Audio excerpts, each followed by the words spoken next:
मनुमानसी महिला बहुउद्देशीय सेवाभावी संस्थेच्या वतीनं जागतिक महिला दिनानिमित्त स्त्री शक्ती सन्मान पुरस्कार 2025 सोहळा 9 मार्च 2025 रोजी कालिका माता मंदिर येथे आनंदात आणि मोठ्या उत्साहात साजरा करण्यात आला। या कार्यक्रमासाठी प्रमुख पाहुणे म्हणून माननीय श्री अण्णा पाटील तसेच महेंद्र देशपांडे सर, सायली पालखेडकर, बाळासाहेब पाठक तसेच पांडे मिठाईच्या संचालिका कल्पना पांडेताई, मृदुला मनोज नाईक, पूजा खडसेताई, रोहिणी रोकडेताई ह्या प्रमुख पाहुण्या म्हणून उपस्थित होत्या। पाहुण्यांचं स्वागत करून त्यांच्या हस्ते दीप प्रज्वलन करण्यात आले।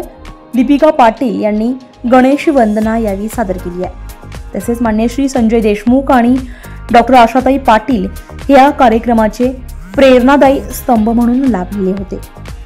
तसेच या कार्यक्रमाचे विशेष निमंत्रित सौ प्राची राव, पुष्पलता ठाकूर, दीप्ती मोरे, शलाका चौधरी,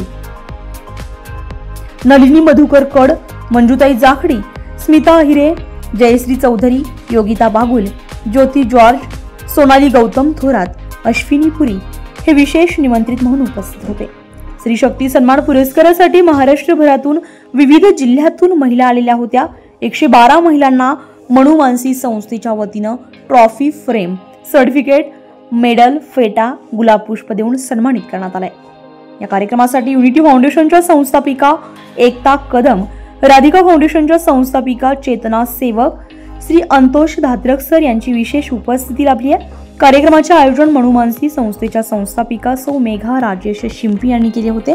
कार्यक्रम यशस्वीतेसाठी मनुमानसी संस्थेच्या कविता पाटील, विनया नागरे, मीरा आवारे, कविता गायखे, धनश्री गायधनी, रचना चिंतावार, अस्मिता हिरे, कविता गांगुर्डे, विशाखा खैरनार, यमुना लिंगायत, जया बुरुंगे, रुपाली कोठुळे, कविता बाविस्कर, गायत्री सोनार, लीना गिरमे अशा मनुमानसी संस्थेच्या अनेक सदस्यांचे सहकार्य लाभले। तर कार्यक्रमाचं सूत्रसंचालन सौ ॲडव्होकेट विनया नागरे यांनी केले, तर कविता पाटील यांनी उपस्थितांचे आभार मानले। मनुमानसी संस्था ही कायमच सामाजिक क्षेत्रामध्ये अग्रेसर ठरलेली संस्था आहे।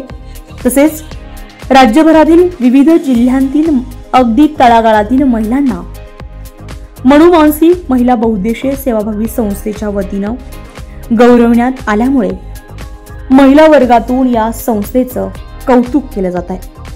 उत्तर महाराष्ट्र लाईव्ह साठी अश्विनी पुरी, नाशिक।